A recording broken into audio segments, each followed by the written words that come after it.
नमस्कार दोस्तों, आप सभी का बहुत बहुत स्वागत है। मैं हूं राजदीप। देखिए, भारत का स्वदेशी फाइटर जेट तेजस काफी सालों से एक विदेशी इंजन पर डिपेंड था, लेकिन अब सिचुएशन बदल रही है। अमेरिका जैसे देशों पर क्रिटिकल मिलिट्री टेक्नोलॉजी के लिए इंडिया की डिपेंडेंसी कम हो रही है। अब भारत अपने तेजस फाइटर जेट का पावरफुल इंजन देश में ही असेंबल और मेंटेन करेगा। ये सिर्फ एक नया इंडस्ट्रियल हब क्रिएट करने की बात नहीं है, बल्कि आत्मनिर्भरता की तरफ एक बड़ा स्ट्रेटेजिक कदम है, जिसके लॉन्ग टर्म रिजल्ट्स होंगे। इस वीडियो में हम समझेंगे कि ये डील कैसे तेजस प्रोग्राम को बूस्ट देगी और ग्लोबल स्टेज पर भारत की डिफेंस कैपेबिलिटी को और स्ट्रांग बनाएगी। देखिए, कई डिकेड्स तक भारत को अपने डिफेंस प्रोग्राम्स में काफी बड़े प्रॉब्लम फेस करने पड़ चुकी है। विदेशी इक्विपमेंट पर डिपेंडेंसी ये भी भारत के लिए बिल्कुल भी सही नहीं है। फाइटर जेट्स, टैंक्स या फिर सबमरीन्स के क्रूशियल स्पेयर पार्ट्स के लिए हमें हमेशा दूसरे देशों पर भरोसा करना पड़ता था। भारत के मेक इन इंडिया इनिशिएटिव का सिंबल तेजस प्रोग्राम भी इसी चैलेंज से इंपैक्ट हुआ था। तेजस के GE404 इंजन अमेरिका से इंपोर्ट होता था।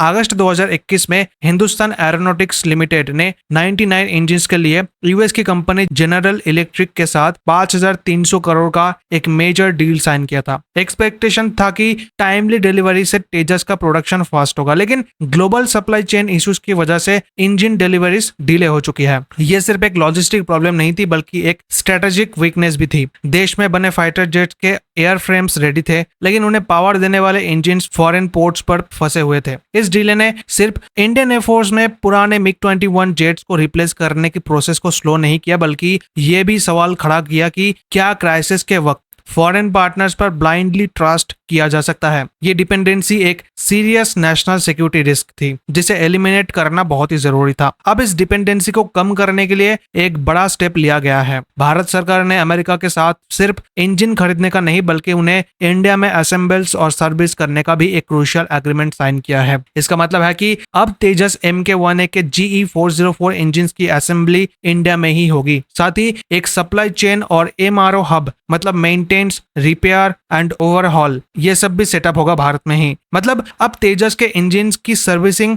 रिपेयर और अपग्रेड्स भारत में ही होंगे। इंडियन इंजीनियर्स को यूएस कंपनी से डायरेक्ट ट्रेनिंग मिलेगी और कुछ स्पेयर पार्ट्स के मैन्युफैक्चरिंग के लिए इंडियन कंपनीज के साथ कोलैबोरेटिंग भी हो सकता है।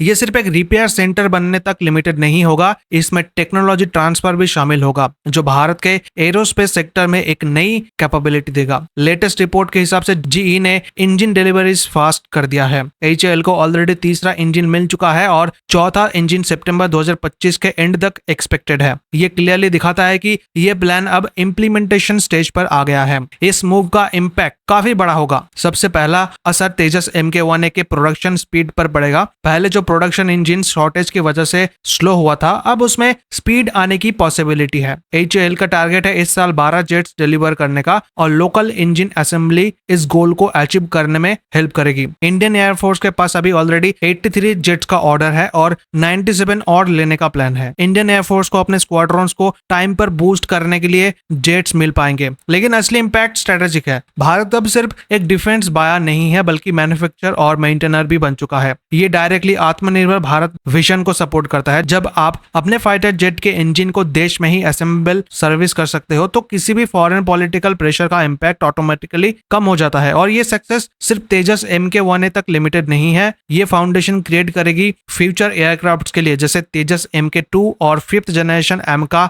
मतलब एडवांस्ड मीडियम कॉम्बैट एयरक्राफ्ट के लिए। GE के साथ F414 इंजन के ज्वाइंट प्रोडक्शन पर टॉक्स चल रही है, जिसमें 80% तक टेक्नोलॉजी ट्रांसफर पॉसिबल है। फाइनल डिसीजन अभी आया नहीं है, ये पेंडिंग है। साथ ही AMCA के लिए फ्रांस की सैफरन कंपनी के साथ एक ब्रांड न्यू इंजन डेवलप करने पर भी नेगोशिएशंस प्रोग्रेस में है। अगर ये स्टेप सक्सेसफुल होते हैं, तो भारत उन सिलेक्टेड नेशंस की लिस्ट में शामिल हो जाएगा जिनके पास जेट इंजन जैसे कॉम्प्लेक्स टेक्नोलॉजी की मास्टरी है, चाहे इस जर्नी को कंप्लीट होने में कुछ साल लगे, कुछ साल और लगे। ये सिर्फ एक इंजन इंपोर्ट करने का इशू नहीं है, बल्कि भारत की डिफेंस इंडस्ट्रियल कैपेबिलिटी को डेवलप करने की एक क्रूशियल कड़ी है। ये एक नए भारत का सिंबल है, जो अब एक्सटर्नल डिपेंडेंसी कम करके अपनी खुद की कैपेबिलिटीज बिल्ड करना चाहता है। तेजस के इंजन का इंडिया में असेंबल होना एक प्रूफ है कि भारत अब कॉम्प्लेक्स डिफेंस टेक्नोलॉजीज में आत्मनिर्भरता की तरफ कॉन्फिडेंटली आगे बढ़ रहा है। तो आपके इस बारे में क्या थॉट्स है, आप क्या सोचते हो, आप कमेंट सेक्शन में जरूर बताइएगा। अगर आपको इस वीडियो से कुछ इन्फॉर्मेशन मिली है तो चैनल को सब्सक्राइब कीजिए, वीडियो को लाइक कीजिए, वीडियो को शेयर कीजिए, and thank you so much for watching this video.